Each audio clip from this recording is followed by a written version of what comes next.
तो भी सारा संसार कृष्ण का नाम राधा कृष्ण से ही जाता। लेकिन उसे विवाह का बंधन, लौकिक विवाह का भी बंधन बहुत मान्य था और इसी कारण उसके बच्चा नहीं है। किंतु उसके अगले जन्म में जब वो मेरी बन के आई तब उसके लड़के ने 4 चांद लगाए उसे, जो कि स्त्री कुंवारी दशा में, कोई कठिन काम नहीं है कुंवारी दशा में बच्चा पैदा करना। अगर आप रियलाइज हो और आप उस दशा में है, जैसे मैं आज सहस्रार से हजारों बच्चे पैदा करूंगी, क्या मुश्किल है? अगर कोई चाहे तो अपने वूम से भी ऐसा बच्चा पैदा करे, अपने गर्भ से भी ऐसा बच्चा पैदा करे, कोई ऐसी कठिन ही बात नहीं। लेकिन उन्होंने ये करके दिखाया और आज हालांकि इसका वो दुनिया की दृष्टि से, लौकिक दृष्टि से लेजिटिमेट था, लेकिन आज दुनिया से आगे मेरी एक बड़ी भारी महाशक्ति मदद, उसको लोग डिवाइन मदद कहते, ये उसके बच्चे का काम। ऐसा बच्चा परमात्मा करे सकते हैं, लेकिन उसको भी किसने छोड़ा?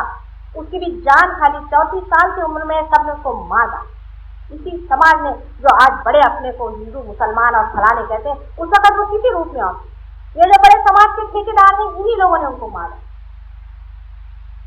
कोई सब किसी की जू नहीं देंगे, किसी को ये नहीं लगा इतना बड़ा महान आत्मा इस संसार से विदा ले रहा है, इतनी छोटी सी उम्र में असहाय इस संसार से उन्हें जाना। आज हजारों उनके नाम पर इन लोगों ने धर्म वर्म बनाए, उसका क्या? धर्म तो कुछ बन ही नहीं पाता। कहाँ वो और कहाँ उनसे बनाए हुए।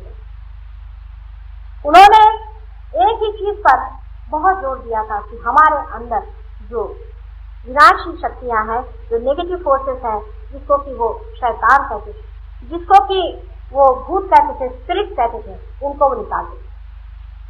और आज सारा क्रिश्चियन किंगडम जो है वो स्पिरिट से ही काम करता है। शर्म की बात है कि जिस चीज को उसने हमें ईसाई मना किया, वही चीज हम बार बार करें। जैसे मोहम्मद साहब ने हमेशा यही कहा कि बाबा कम से कम शराब मत पियो, तो मुसलमान जितना शराब पीते हैं उस पर कविता लिखते और संसार में कहीं आपको नहीं मिलेगा। मतलब मैं कहती हूँ कि मोहम्मद साहब की तरफ से मैं पूछती हूँ कि क्या यही मुसलमान धर्म है, और ईसा मसीह की तरफ से मैं पूछती हूँ क्या ईसाई धर्म यही, और आदि शंकराचार्य की तरफ से आप सबसे पूछती हूँ क्या हिंदू धर्म यही, कि जो मिथ्या पे ही आप बैठे हैं और सारे जग को मिथ्या बताने वाले आदि शंकराचार्य को भी ठिकाने लगा रहे। इस आज्ञा चक्र पे उनका वास। हमारे यहाँ जो लोग आज्ञा चक्र तोड़ते हैं और आज्ञा चक्र पे जिनको, जो आदमी पागल होता है, जिनको साइकोसोमैटिक ट्रबल्स होते हैं,